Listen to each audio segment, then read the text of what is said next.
France में हर प्रांत में अलग अलग कानून थे, जिससे कानूनों में विविधता थी। इस वजह से आम जनता काफ़ी परेशान थी। नेपोलियन ने इस परेशानी को समझते हुए उसने एक सुनिश्चित संहिता बनाने के बारे में रुचि ली और नेपोलियन ने इस कार्य को व्यक्तिगत रूप से रुचि लेकर 1894 में सिविल कोड तैयार करवाया। नेपोलियन का यह कार्य उसकी महान उपलब्धि थी। इसी कारण इसे नेपोलियन संहिता या नेपोलियन कोड कहा जाता है।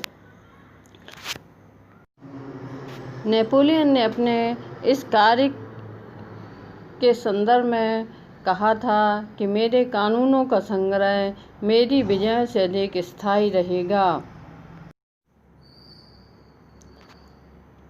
नेपोलियन ने सिविल कोड तैयार कराने के लिए 1804 में एक समिति नियुक्त की, जिसका नेतृत्व प्रसिद्ध विधि विशेषज्ञ कैम्बासेरस ने किया। इस समिति ने 4 माह में एक सिविल कोड तैयार किया। फिशर ने इस कोड की अत्यंत प्रशंसा की, जिसमें उसने कहा कि जिस कार्य के लिए आधुनिक सरकारें 15 वर्षों का समय लेती हैं, नेपोलियन ने वह 4 महीनों में कर दिखाया। यह संहिता फ्रांस के लिए वरदान प्रमाणित हुई। सिविल कोड को 5 भागों में विभक्त किया गया। पहला, व्यवहारिक संहिता। इस संहिता के अंतर्गत व्यक्तियों, वस्तुओं, संपत्ति आदि के विषय में कानून थे। दूसरा, व्यवहारिक प्रक्रिया संहिता, जिसमें 1737-38 के अध्यादेशों का संग्रह था। तीसरा है दंड संहिता। यह विभिन्न प्रकार के अपराधों के लिए विभिन्न दंड देने का प्रावधान था। चौथा है दंड प्रक्रिया संहिता, जिसमें के अंतर्गत अपराधियों को न्यायालयों में अपने पक्ष में वकील आदि करने का अधिकार था। पांचवा, वाणिज्यिक संहिता। इस संहिता के अंतर्गत व्यापार संबंधी नियम थे। उल्लेखनीय है कि इस सिविल कोड के निर्माण में नेपोलियन का निजी हाथ भी बहुत अधिक था। नेपोलियन स्वयं विधि विशेषज्ञ नहीं था, ना ही उसे कानून का विशेष ज्ञान था, किंतु उसकी बौद्धिक प्रतिभा अत्यंत प्रखर, सूझबूझ, विचार शक्ति तथ्यगम्य थी। इसलिए उसने भी अनेक सुधार, आलोचनाएं और प्रश्न प्रस्तुत किए। उससे पूरी संहिता का रूप भी परिष्कृत होकर निखर उठा था।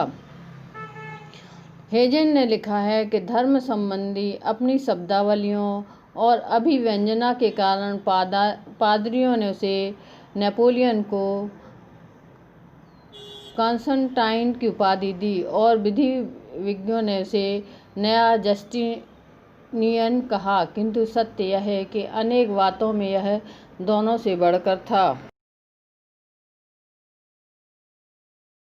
नेपोलियन द्वारा तैयार किए गए सिविल कोड की कुछ लोगों ने कटु आलोचना की। उन्होंने सिविल कोड को कानून के मूल सिद्धांतों की एक छोटी सी नोटबुक कहा, तो शीघ्रतापूर्वक खड़ा गया एक खोखला ढांचा कहा, किंतु सत्य इसके विपरीत प्रतीत होता है, क्योंकि अधिकांश इतिहासकारों ने इस संहिता की अत्यंत प्रशंसा की। कैटलवी ने लिखा है कि यह संहिता सामान्य बुद्धि तथा अनुभव पर आधारित थी, न कि सिद्धांतों पर। इसमें कोई राजनीतिक अथवा धार्मिक पक्षपात नहीं था। यह धार्मिक सहनशीलता और समानता की गारंटी देती थी तथा सिविल विवाह तथा तलाक की अनुमति देती थी। दूसरी ओर यह पारिवारिक जीवन के मूल्य तथा पिता की प्रभुसत्ता, निजी संपत्ति की सुरक्षा करती थी।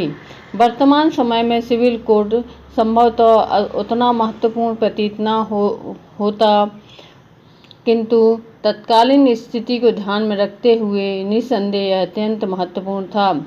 फ्रांस की जनता के तत्कालीन कष्टों को दूर किया। फ्रांस का सिविल कोड समानता के सिद्धांत पर आधारित था। इसमें मध्यम वर्ग को विशेष लाभ हुआ। इस संहिता के महत्व पर प्रकाश डालते हुए हेजे ने लिखा कि फ्रांस का कोड विश्व भर में सबसे सुविधाजनक, एक सबसे प्रबुद्ध कानून तथा नेपोलियन को आधुनिक जस्टिनियन कहना उचित ही है। रोज ने भी नेपोलियन कोड की प्रशंसा की। नेपोलियन की प्रसिद्धि उसके द्वारा विजयी 40 युद्धों से नहीं वरन काउंसिल ऑफ स्टेट की वितर्कता तथा नेपोलियन कोड में निहित है।